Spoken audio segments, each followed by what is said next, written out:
You're listening to Let Me Tell You Why You're Wrong, all on Georgia Radio Network.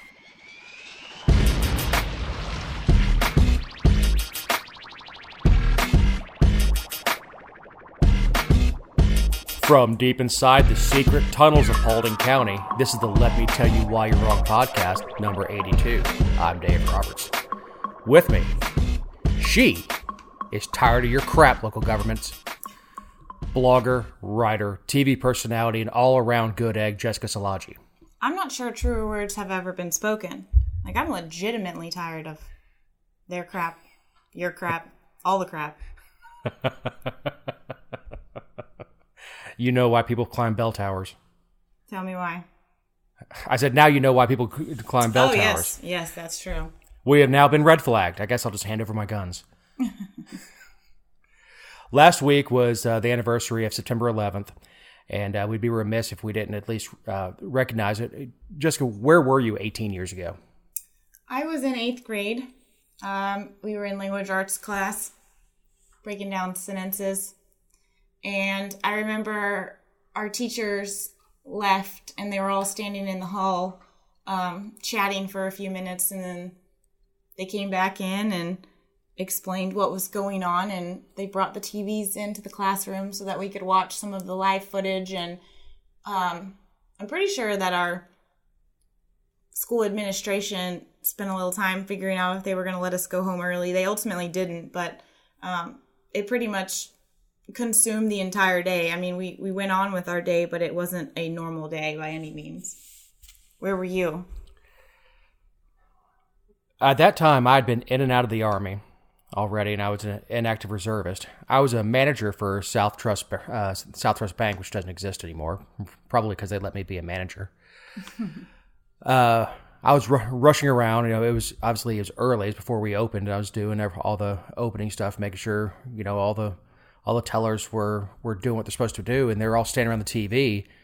And they told me a plane had hit the building, and I'm like, yeah, probably a Cessna. Get back to work. I'm like, no, Dave. And that's when I got a phone call shortly after that the inactive reserve. I'd been alerted because nothing happened ultimately other than I went home and put my stuff together. My roommate at the time, because I was between wives, was also I'd served with, and we had the same MOS. So we went and put stuff together and sat by the phone for a little while, and just kind of watched what was happening. And I remember driving home. I was a fan of the Regular Guys, which is very sophomoric male humor. It was, and on the drive home, obviously after the towers were struck, it was a totally different show with the same guys. Obviously you can't make fart jokes after two buildings have been struck and on fire and thousands of people or thousands of lives have been lost. No, it was a very somber tone, I think, for the rest of the day. And then, everywhere you went, the kids weren't playing outside. I remember we lived in a very active neighborhood, and every single day until dark, kids were outside playing, and they weren't outside that day. And people didn't really, they'd wave when they drove by, but it wasn't the same cheerful wave. Like, everyone was just very subdued. And then, of course, that turned into a strong sense of patriotism the next day. Everyone had flags, and everyone was, it totally transformed, I think, what people thought of their country, for sure. Probably the last time that it did. Now, I lived in Gainesville at the time, and my parents were in Fayetteville.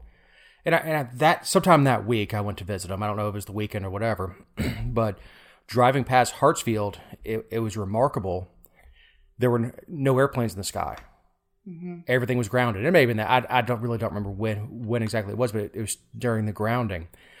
And one of the funnier quotes from W's book was, during all this, he finally got his parents on the phone, 41 and Barbara. And they were in some place like Minnesota or something like that. And he goes, "What are you doing in Minnesota?" She said, "You grounded our flight." That'll do it. But of course, then they took our patriotism and turned it against us. And now we get the TSA, the U.S. Patriot Act. Now I can't travel with cash, and all to keep me safer. Lucky us. Speaking of money, 99% of student loan forgiveness requests were denied by U.S. Department of Education. I feel like this is one of the things that government's doing right. Like, let's give props and credit where credit's due. I love this story. The Temporary Expanded Public Service Loan Forgiveness Program, TEPSLEF, oh God, that's so awful, was funded by Congress in 2018 to help students who were having trouble qualifying for loan forgiveness. Expanded on a 2007 program. So the report is that there were over 54,000 applications in the last year, I guess from May to May, and only 661 of them were approved. And the whole argument is that, it was too difficult. It wasn't clear what needed to be done in order for the applications to be approved. They weren't sure what documentation they needed. It was too hard.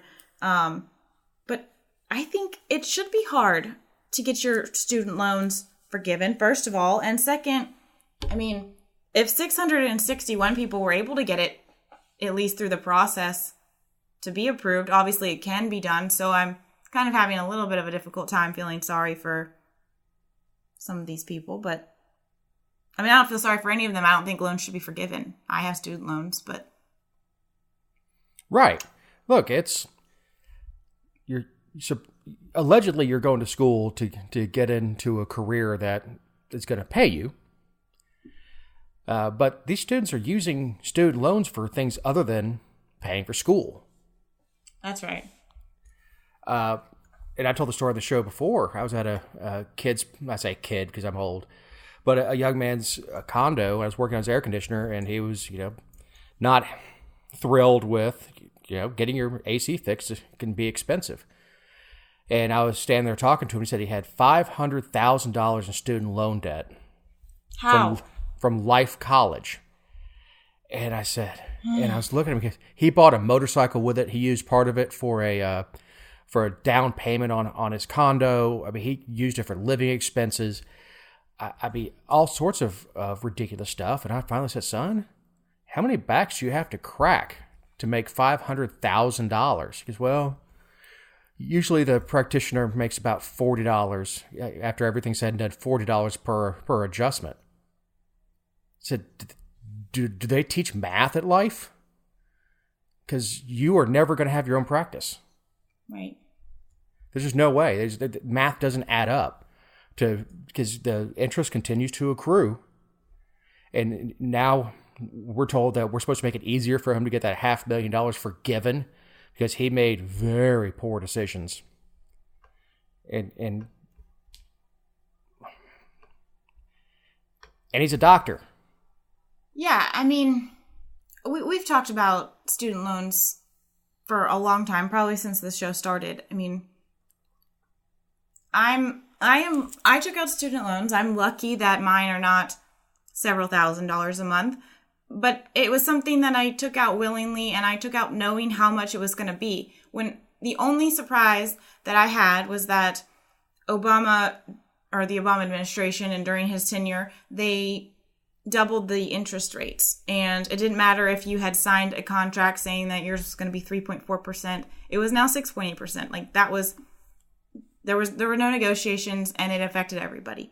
But even still, each year I had to take out loans again. I was in grad school for 2 years, so I had to go through the paperwork twice. It wasn't just one time. It wasn't very quick. You go through a full process of explanations and telling you what the interest rates are and giving you scenarios. If you take out this much, this is how much your payment will be. If you default, this is what will happen. This is how long it will take you to pay them back. All of it. I knew when I signed on the electronic line, I knew exactly what I was in for. And the other thing too is, it's a pretty basic program. You get a year after you graduate. You get a year grace period where you don't have to make any payments. But of course, it's going to be a burden when you've used it for things. I mean, even if you're using it for living expenses, it's going to be a burden. It just is, because living expenses don't normally have interest. They don't compound. They don't blow up. They don't balloon. It's disappointing that people act like it's so hard to understand, or they got scammed, because especially the ones that are hosted by the U.S. Department of Education. They couldn't be more clear.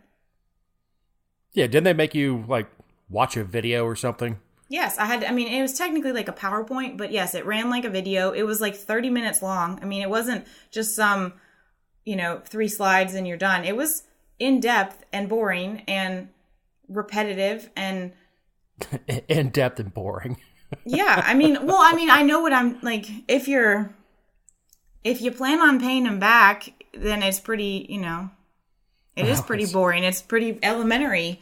But if you just skip through it and scrolled through the end of the video, then sure, I can understand why you're surprised that if you have, $200,000 in loans, that you're going to be paying several $1,000s a month. Maybe they did a clown. Yuck, yuck. Hey, kids, guess what? Yeah. This is going to cost you money. Right. Education is only expensive because it's free. It is because you can take these loans, you just keep signing the dotted line, and there's no money out of pocket. Education costs are out of control. And that's the reason behind it. Is we've told kids they have to go to college, and half these kids go with no idea. I didn't know what the hell I wanted to do at 18. Right. Well, and I'm happy to admit, like, I acknowledge that I am not using my degree. I got things out of it, but I'm not in the field that my master's degree calls for. And I went to grad school to buy myself a little time because I wasn't 100% sure what I wanted to do. And that's a terrible reason to go. I just happened to pick a master's degree that was not as expensive as a lot of the other ones. And, thankfully I'm almost done paying it off and I can move on with my life without the loan. But, these people who get a terrible, not so versatile degree, and then they decide to go on to get their, PhD in that same degree. Sure, you're setting yourself up to fail, and you will fail. And shame on you, and shame on your parents or the people around you or your advisors and everybody else. Shame on all of them for not telling you and giving you better advice, but you still did it on your own as an adult. Yeah. And you need to pay it back. Yeah, if you got your PhD in medieval lesbian literature, not a whole lot of places to apply that. Art history majors. I had a kid who got a history. No, not history. That might actually be useful. An art degree, a bachelor's in art. He ended up working for me in attics because there was no place to go. He didn't have a high enough degree to go teach, and no one sitting in an office anywhere is like, oh, well, you majored in art and you're really good at making statues. Well, you're perfect for this firm. Come on in. So yeah, it is a choice you make to sign on the dotted line. Now look, if you're going to become an architect, if you're going to go and you're going to learn accounting, or you're going to learn something that is applicable, yeah, student loans are maybe a necessary evil because you're going to go into a field where you're going to make decent money. But, these kids think they're going to come out of school at 22 years old and be handed a 6-figure paycheck and the world's going to be theirs. Well, who told them that? Because I was never promised any type of greatness upon graduation. I mean, I was told that, it takes time. When did we start telling people that, you should be making 6 figures and it's not going to be hard to manage rent and a car payment and utilities and also travel the world while paying off your student loans? Like, when did we go from sacrifice and building yourself up to graduating perfect with all kinds of value? Yeah, I've got a music history degree, and I'm going to travel the world as an Instagram model. Actually, those Instagram models make a hell of a lot of money, and it's kind of frustrating because I feel like I'm trying to do something that's important with my job, and they're advertising, fall lip colors and raking in, $12,000 a month or something. But I tried it, but they just kept telling me to put my shirt back on. Yeah. Well, sometimes people aren't ready for you. Yeah, I mean, all these folks are making money showing their butts on social media, and I show mine, and all of a sudden I need to get the hell out of Walmart. Right. I thought you meant like actually showing your ass, like being an ass, and they were just kicking you out of Facebook groups. But they do that. I got kicked out of the Paulding County Republican Party for being too far to the right. Congratulations. Yeah, and last night I did troll Nancy Hollingshed on a site that she doesn't actually control. And I was getting texts and emails this morning, like how much people were enjoying it because nobody likes her. So, speaking of my neck of the woods, Dallas mayoral candidate disqualified. This is a interesting one. Narda Conkle, if I'm pronouncing her name right, was challenging Mayor Boyd Austin for City of Dallas. Now, I live in Paulding County. My address is Dallas, but I don't actually live in the city.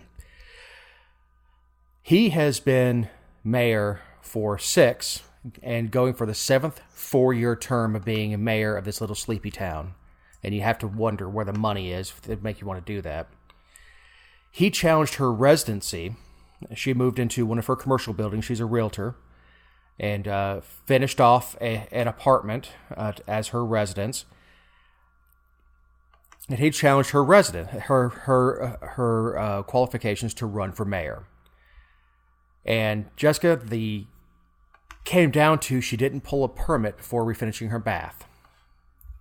And I think what you explained to me was that building is owned by her business, right? Right. That's my understanding. Right. So they're upset, or they're disqualifying her because she lived there, and she owned the property, and there's an official lease or a formal lease agreement between the business and herself, or however that was set up. I'm sure the reason that she did that was to establish a paper trail. And here we are, heading into the election, and she's disqualified, which means no one else can run, and this guy's going to walk into office again. Right, and the thing is he will be running unopposed. By doing this, and the timing of when he did it, he didn't do it when she first filed paperwork, because she's been announced for quite a while. He waited until qualifying closed and nobody else can get in against him. And then had filed the appeal to the election board. I just think that, it's not on. Sure, it's ultimately up to the candidate to make sure that they have all their ducks in a row, but I think most people would think that with what she did, her ducks were in a row, and I think it speaks to the system, because when Jonathan was working for All on Georgia and covering some local meetings in Douglas County, he had a race where in the middle of it, there was a residency challenge, and we hear of these all the time. One of them is for a state legislator who's serving in office and served in their whole session, and the decision just came down, I think, in August. And when these things go beyond the Board of Elections and then go into the courts, it takes a long time. And I feel like a lot of it could be prevented if there was some work done on the back end. I understand that you can't require people to. The whole point of qualifying is that's the time that you qualify for office, but there needs to be some sort of protection in place for the voters, because now the voters don't have a choice. There needs to be something on the front end so that when you sign up to run,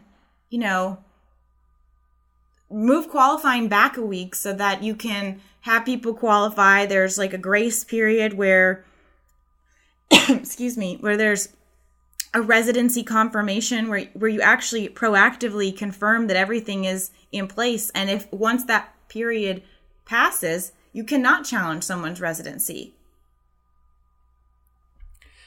Well, I mean, what you don't want, I don't know. I don't know anybody who's moving out of district in the middle of a race. She is planning on challenging this, and I'm going to try to get through this quote really quick.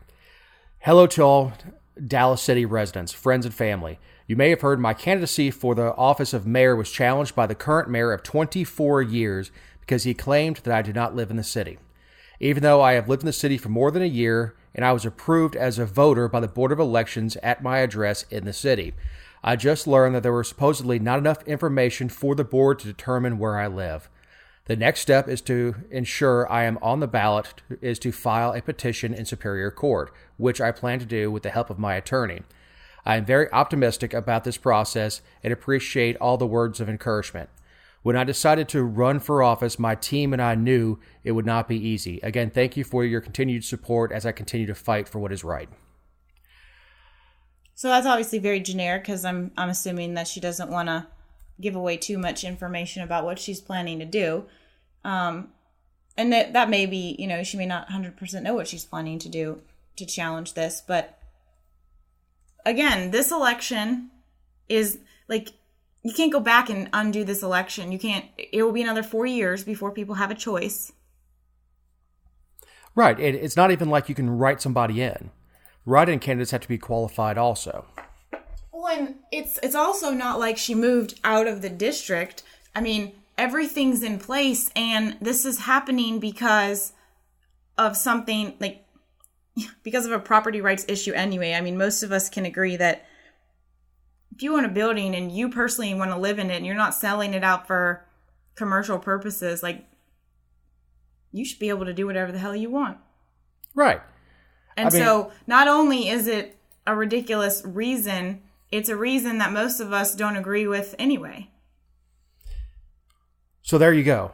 You don't have the market cornered on local government corruption. We got some of our own. We don't have it cornered. We're just winning the race of the worst. But Look, I don't know. In a great quote or I don't know the direct quote, but in Brewster's Millions, which is a movie you've never seen, Pryor runs for mayor of New York and says, vote for none of the above. Said no one would spend $1 million trying to get a job that pays $20,000 a year unless he expected his money back fourfold. Mm-hmm.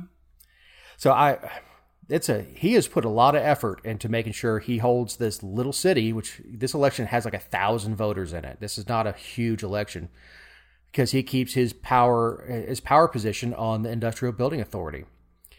And as I've mentioned before, our IBA out here built a film studio for $8 million, sold it for $4 million while owing $6 million. And then they said they're not going to pay the taxpayers back for that money because they can take that 4, turn it into 8, and 8 into 16.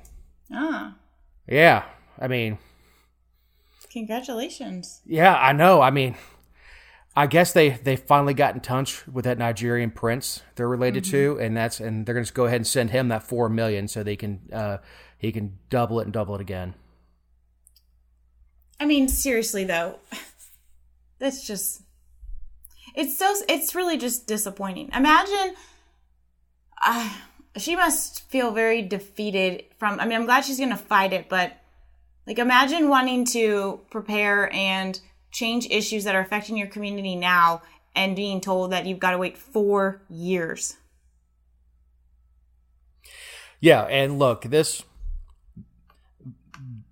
his family out here is pretty well known.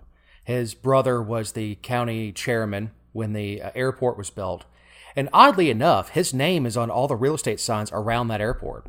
Oh, wow. I know, it is shocking. I was driving down 278 past the airport, and I saw David Austin signs with property for sale. I'm like, oh, well, that can't be a mistake. Mm-hmm. Anywho, hi, Stella. Yes, that's her. She's just here like always. And she's truly the star of the show. She is. In all her heavy breathing. Yeah, in all her heavy breathing. Yeah, so that family is pretty well known out here, and they consider themselves the deal makers. And I saw all the posts about good old boys and all that stuff. I don't know if I'd qualify him as a good old boy because I don't ever see him at the meetings. Mm. But yeah, it's a mess. Well, that's unfortunate for the people of Dallas, and Well, unfortunately, the 1,000 people that vote in Dallas control one of the seats on the IBA that the entire county pays for. So, also filing under crock of crap, vaping.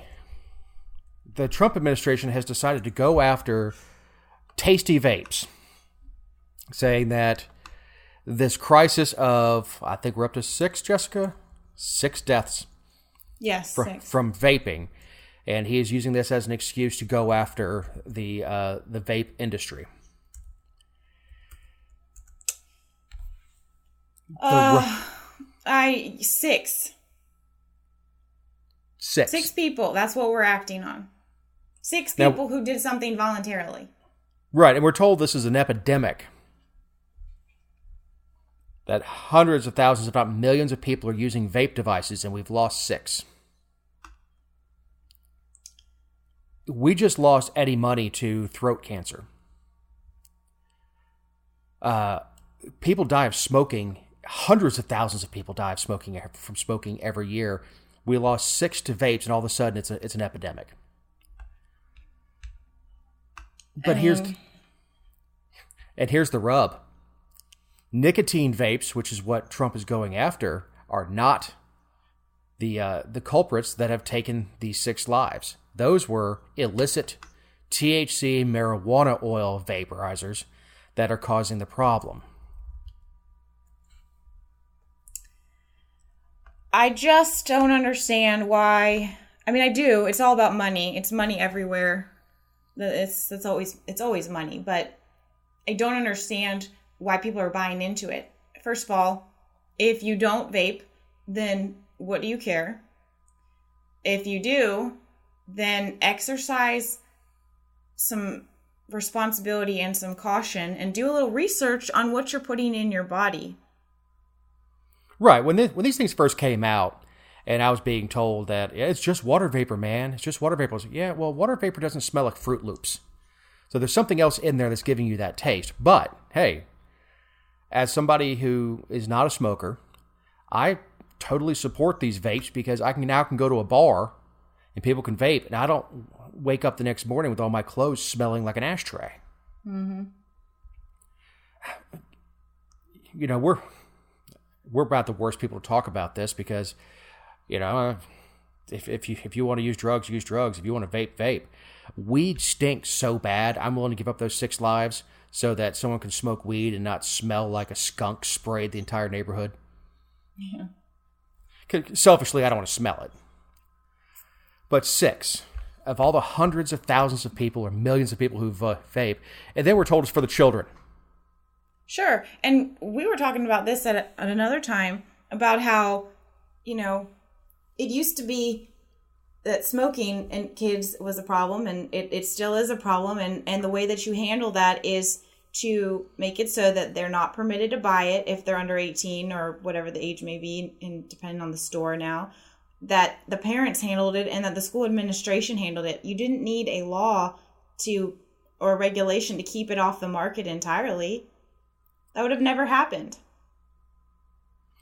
Right. And the thing is, when I was in high school, lots of people smoked. Teachers smoked. Administrators smoked. Kids smoked.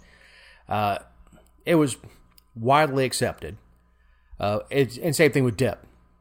I mean, it was one of those rules where you don't spit in class. But the teachers, everybody knew the guys that had a can of dip in their back pocket. The coaches had a dip in their mouth when I played football. Baseball players had dip when they were playing baseball. Just you didn't do it in class, and now that's almost all gone. And I'm not saying vaping is better or worse, because 1, I don't care. 2, I don't know. Actually, it's probably backwards. One, I don't know. Two, I don't care. But it's ridiculous that we run around with these Chinese fire drills, and everything's an epidemic. Oh, more kids are smoking now than ever. I mean, go back to the 50s. Schools had smoking lounges for kids. It was nothing to see a teacher burning a cigarette in a class or a cigarette in a hall. Or, you realize that people used to be able to smoke in line at the bank. When I was a kid, you could walk through the mall with a lit cigarette. They just asked you not to have one in the stores. Right. Private property rights. Right. In fact, when Sonny Perdue signed legislation to stop smoking in bars, a lot of people were very, very, or stop smoking in restaurants, and bars had to make a decision if they were going to allow, if they're going to be a restaurant, they couldn't allow smoking. And I don't know if you remember this, but you used to walk into a restaurant and they would ask smoking or non. Right. I do remember that. We used to smoke on airplanes. I say I didn't, but smoking used to be done on airplanes. And of all stupid things, they said, okay, you can smoke in the tail section as if we're not all sealed in the same tube of recycled air. Yeah, I mean, it's just the knee-jerk reaction, first of all. The reality is that this wouldn't happen if it wasn't something that was a competition for the tobacco industry, which is, so powerful in DC even now, even with all the negativity and everything. I mean, they're just as powerful as they've ever been. And if it wasn't a competition for that, it wouldn't be an issue. Well, here's the thing. If we got rid of every nicotine vape today, those 6 people would still be dead because that is not what they were using. And in addition to that, I mean, just like everything else, if you think that making something illegal is going to make it safer, then you're just an idiot. Absolutely. Nobody was going blind from bathtub gin when booze is legal. People don't overdose on fentanyl when they can get the drugs they know how to use. So every time we restrict something, we make it so much worse. It's asinine. And of course, the people that listen to the show probably are already in the mind that understand that prohibition it leads to a black market every single time. And his idea is just to get rid of the fruity flavors, saying they're being marketed to kids. And everybody that I've been, well, I don't hang around any kids because of the restraining order. But people that I'm around that smell like Fruity Pebbles and Cinnabon and the basic white girls with their pumpkin spice smoke and all that stuff are all adults, and they're middle-aged adults at that. So puffing on Fruity Pebbles and stuff. So I don't know. And then there's this nonsense, and you wrote the transition for me. This nonsense. The Austin City Council voted to provide $150,000 of funding for transportation, lodging, and childcare for local women seeking abortions. The money will not go directly towards the expense of undergoing the procedure. I think this is the most infuriating story that I read last week, honestly. I mean, I don't care what they're going for. I don't want any money helping someone get somewhere, to stay somewhere, or to help care for their children when they're having any type of procedure done voluntarily or involuntarily. It's bogus. If you're not going to provide childcare when you arrest someone and put them in jail, why would you do it for something that they're choosing to do? It doesn't make any sense. Right. And here's the thing. There's already, for people who are indigents, there's already services available for Boys and Girls Club, whatever else to watch your kids. There's already transportation provided for the poor to get to and from, because they have Medicaid, which includes transportations for medical procedures. This is 100% thumbing their nose at the the government's rules with funding abortions. This has nothing to do with actually helping women or providing services for women or anything else. This is 100% just a middle finger to the conservatives in this country. Say, well, we can't directly fund abortions, but we can fund everything around it. Right, and this is the same city that was leasing a city building to Planned Parenthood for $1, and so. Which I believe is contrary to all their state laws. Well, they passed a law to ban it this year, to ban local governments and any government entity from entering into a lease agreement with an abortion provider for government property. They did that this year when they did their version of the heartbeat bill or their restriction on abortion. So it's something that was new. So in as I guess retaliation or a slap in the face to that, they are offering this because it's... And the thing is this was not something that the city of Austin initiated. This was brought to them by advocates. And so somebody had to sit around and think, okay, we're no longer going to be able to... I don't know how many abortion clinics there are in the city of Austin, but I'm assuming there's at least one Planned Parenthood because they were leasing to them. But, we're going to have to pay rent on, or these facilities are. So how else can we divert funds to abortion that skirts the laws that they continue to put in place? Like, somebody had to sit down and actually think about this and take the money away from taxpayers. And that is hitting the nail on the head, is they are using taxpayers' funds, both pro-life and pro-choice taxpayers' funds, $150,000 worth to provide transportation and childcare specifically for abortions. Now, look, if they want, I wouldn't agree with it if they had done it for medical procedures. But if they said we're going to have for those below the poverty line, we're going to have a transportation services to and from medical appointments. Not really the role of government, but fine. The fact that they specifically said abortions, that is them just putting the middle finger to the rest of the state, because Austin is a liberal stronghold in that state. Well, you brought up an interesting point, though, because, in the Georgia legislature this spring, there was a transportation bill that ultimately failed because the Senate and the House couldn't agree. But what it did was it sought to improve transportation options, specifically in rural areas where, there's not a lot of bus service, there are no MARTA trains, things like that. And what it seeks to do is, involve government in getting people wherever they need to be, whether it be through incentive programs or direct funding for transportation services, whatever the case may be. Now, that is a totally different thing than providing cash for childcare and a taxi cab or whatever for abortion. However, what it does do is it opens the door to tell people that is the role of government and that is going to be the state's role in government, and we're going to do it. So, no, while if you have to choose between the two, you're going to choose the one that incentivizes through tax credits to give people these types of things versus actually giving it to them. But at the same time, everyone is to blame because they're all having the conversation that government has some role in taking some specific person someplace. Like, no. No, right. The only time the government has a role in giving you a ride is when they haul your butt to jail. Which happens twice a week around here. Mm-hmm. No, you're absolutely right. How long before there's a lawsuit saying that I need to have my wisdom teeth out? How come Becky down the street gets a ride and a babysitter when she's getting an abortion, but I need to have my wisdom teeth out and I've got to hire a babysitter and find a ride?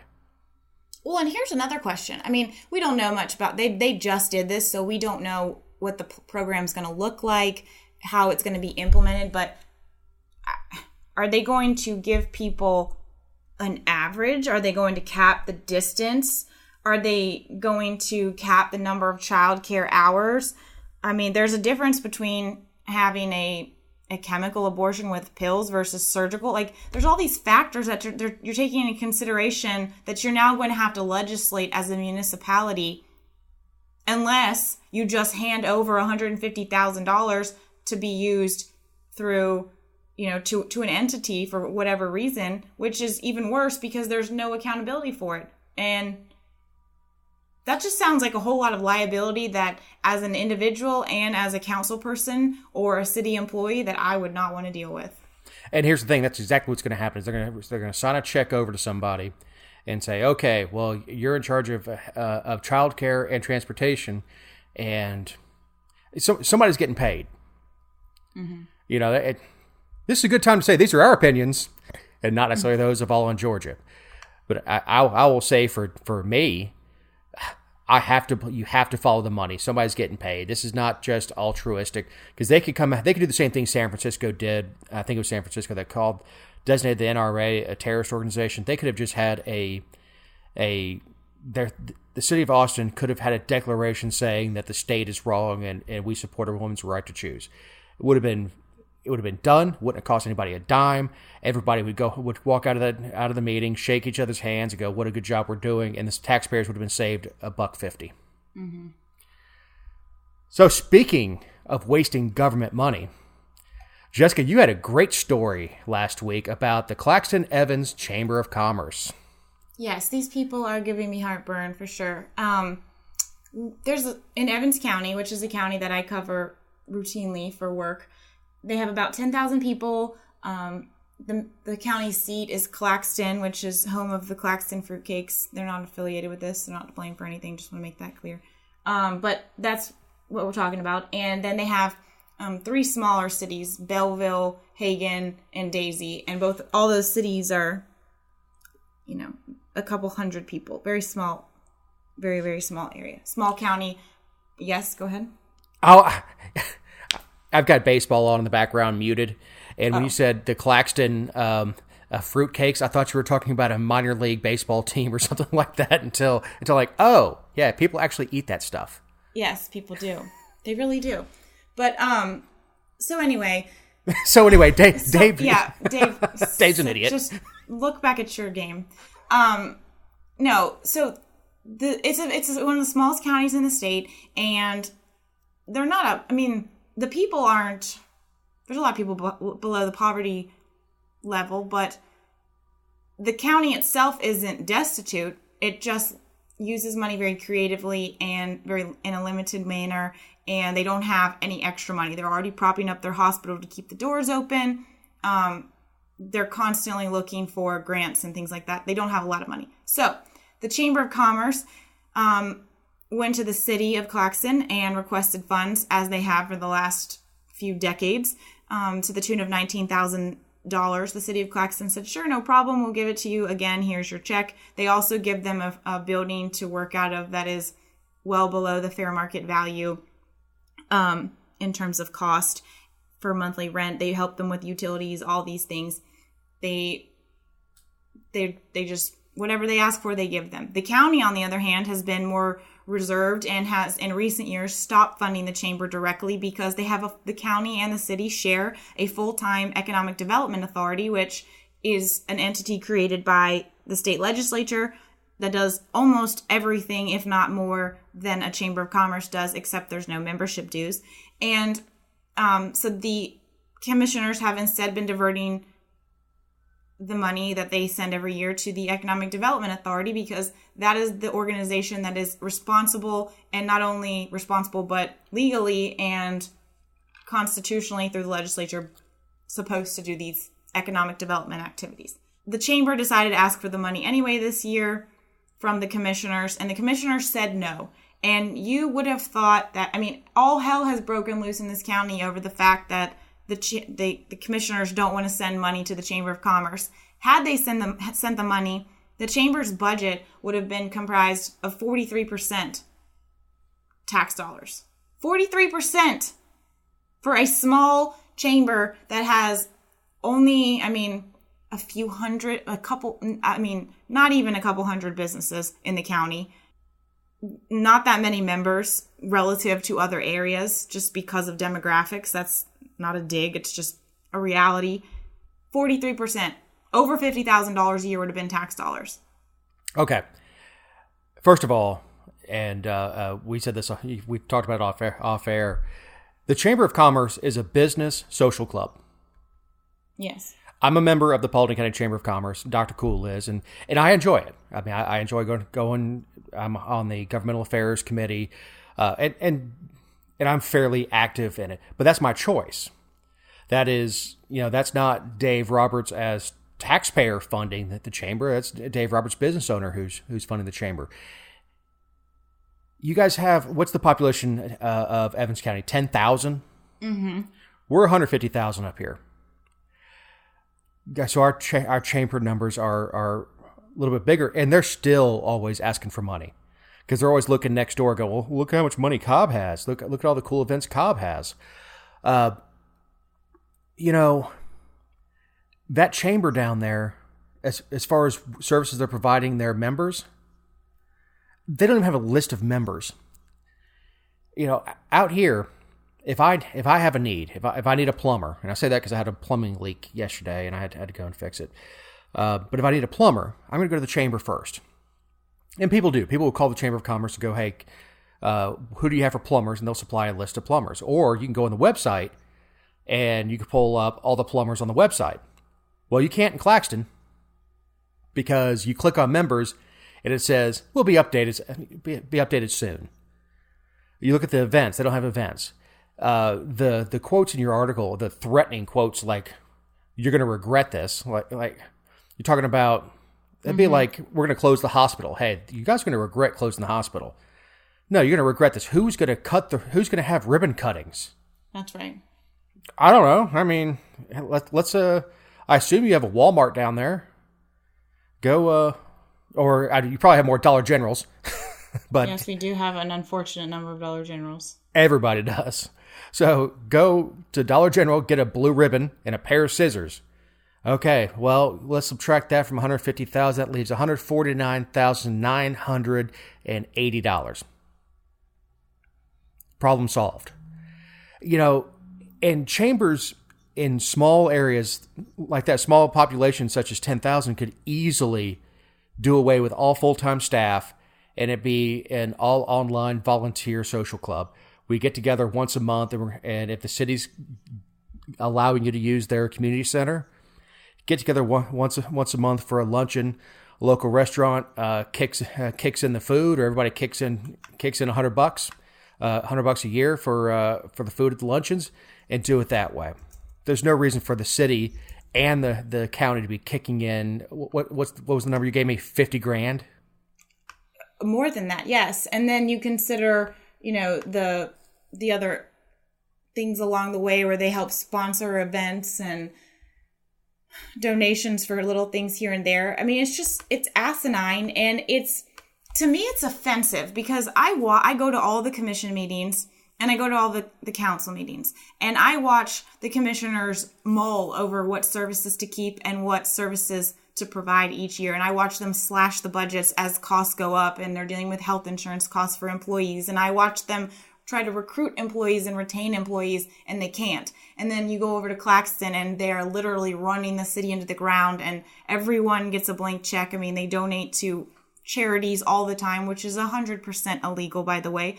But I mean, they do all these things, and you watch people work really hard, and then you watch people who just want to be liked. And it's offensive because the community is the one who suffers. And instead of just saying, we support the chamber enough to help you privately as individuals and attend your events and donate or whatever, and the chamber saying, thank you, we appreciate what you are able to do, they're running them down. And there's all this gossip now that they're going to take the county out of the chamber name and just have the city, because the city is going to, there's just all kinds of rumors and gossip and pettiness about what should be done, and none of it is in the best interest of the community. You've got 10,000 people in the county. How many people live in the city? About 2,500. About 2,500. So if 10,000 people can't generate enough income to provide all the county services, prop up your hospital, and try to be fiscally responsible. How can a town of 2,500 come up with $25,000 a year to do that? That's absurd. The only way to do that, the only way you can do that is increase taxes, and you guys don't have the tax base for it. No, and this, the city of Claxton is about to supposedly, they haven't advertised it yet, but that's what the meeting this week is about, and they're supposed to raise their taxes 3 mils. So not only are you forking out money to a private organization that does not do anything for every taxpayer. You can say that the chamber offers things to all of its members. You can say that it brings a lot to the community, but the reality is that it does not offer something to every single individual who's a taxpayer in the county. And so therefore, it doesn't qualify as it shouldn't be a taxpayer expense. But you're going to send them money to help them pay salaries, and then you're going to raise their taxes. Right. And look, I was given advice a long time ago when I got to the Chamber of Commerce, obviously not by the Chamber, but by one of the members who is very successful. He said, be careful what you sponsor, because the Chamber will $1,000 you to death. Mm-hmm. Look, I'm sponsoring stuff out in Paulding County. You guys do have some big businesses, chicken, and fruitcakes. But if that's what they want to do, that's fine. I don't see why you need a full-time staff. And I think one of the things they were talking about is not be able to fully staff a welcome center for Evans County. Not even staff. They're just going to run it. They already have a full-time executive director. So it's not even staff. It's just they want $40,000 combined from the entities to run a welcome center. Right. And who in the hell stops at the Evans County Welcome Center? Nobody. Now, if you want to take your membership dues and fix your damn website so I can find a plumber when I need one, great idea. But you're talking about something that went away with the internet, which is somebody stopping in at a welcome center and grabbing pamphlets and brochures and business cards, physically grabbing pieces of paper, and then getting back in their car and going home and go, okay, well, we moved to this new community. Here's who they recommend for this, this, and this, when everything now is online. Right. I mean, it's literally doing business with a model from the previous century. And there was a commissioner who brought that up. I mean, he said,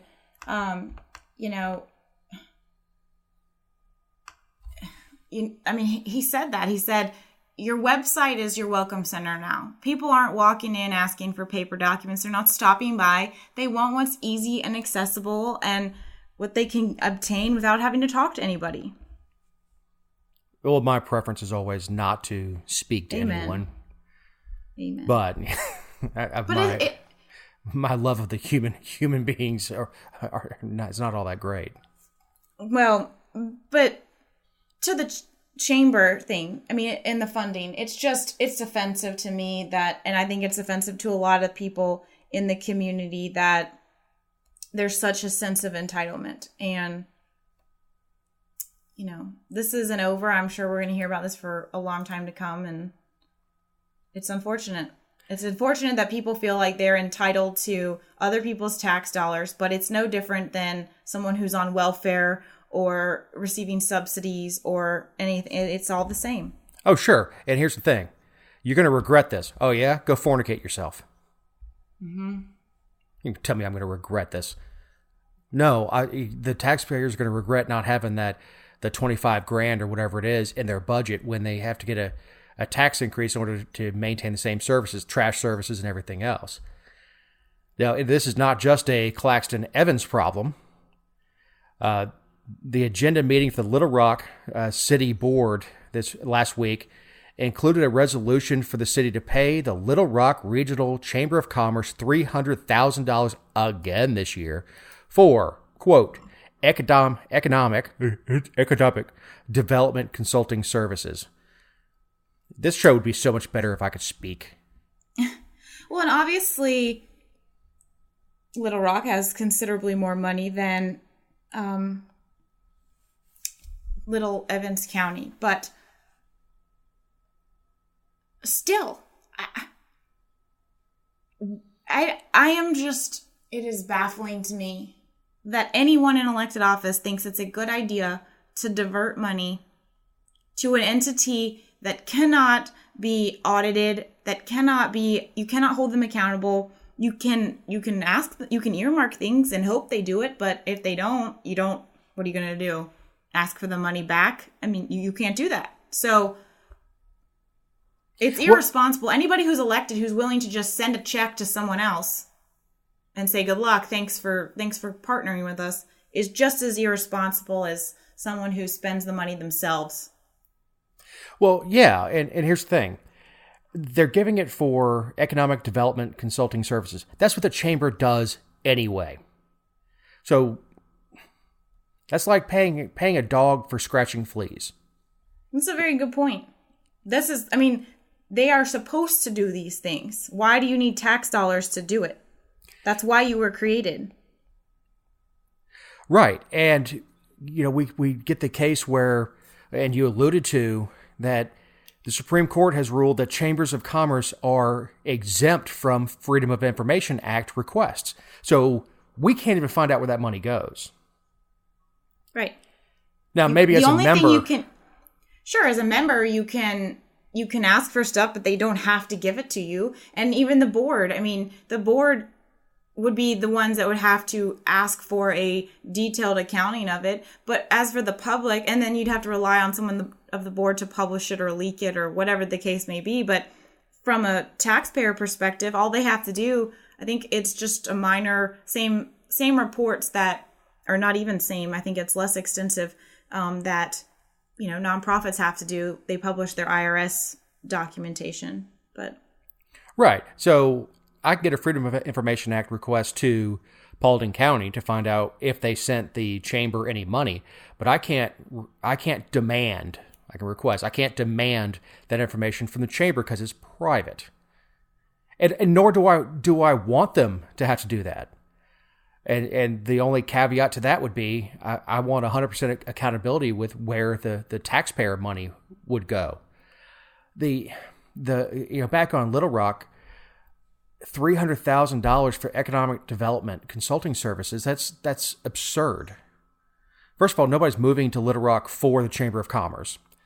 But if the Chamber of Commerce is highlighting the really great reasons to do business in Arkansas, they're doing it for themselves. It's not a bad thing, but it's to enrich the chamber and to enrich the members of the chamber by bringing in business, bringing in jobs, and bringing, and the byproduct of that is bringing in a greater tax base to Greater Little Rock. But that's not something government should be paying for. And I don't even agree with economic development corporations that are funded by the government or anything else. Let the Chamber of Commerce do its thing. That's private business doing private things, which is what... Yeah, doing private things for private businesses. The Chamber's duty is not to promote the county. It's to promote businesses. Right. And ultimately, it does make you more attractive to have a strong Chamber of Commerce. But attracting businesses is not the role of government. You want to attract business in your county? I'm speaking to Paulding County specifically. Give me roads and give me sewer. People in, poo out. You give me that, and I can grow the county. All this other crap with building airports and the government building movie studios and all that is all noise. Give me roads, give me sewer, and businesses will come. And yeah, that's a little bit of a soapbox. It hits a little close to home on that end of it because my tax dollars are constantly being squandered by all these commissioners that say that they're going to help lower my taxes by bringing business in, and all they do is increase my taxes. Everybody sucks and everything's awful, right? For sure. Thanks to government. Thanks to government and partnership of government. So uplifting.